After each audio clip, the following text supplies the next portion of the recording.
Сбежавший от Рахмонова боец выбрал нового соперника. Боец полусреднего веса UFC из США Белал Мухаммад выразил желание провести поединок со своим соотечественником Камару Усманом, который лидирует в рейтинге дивизиона. Сам Мухаммад занимает 4-е место. Камару дважды побеждал Колби. Многие считали его величайшим бойцом полусреднего веса. И если я получу поединок с ним и одержу победу в доминирующей манере, никто не будет считать, что я недостоин титульного боя, сказал Мухаммад.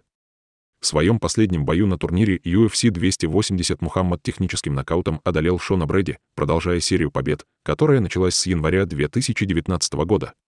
В свою очередь Усман потерпел поражение от британца Леона Эдвардса в своем последнем бою, что позволило Эдвардсу стать новым чемпионом UFC в полусреднем весе. Напомним, что ранее Мухаммад высказался против организации боя с казахстанцем Шавкатом Рахмоновым, занимающим 6-е место в рейтинге дивизиона. Американскому бойцу интересен поединок с соперником, стоящим выше него в рейтинге.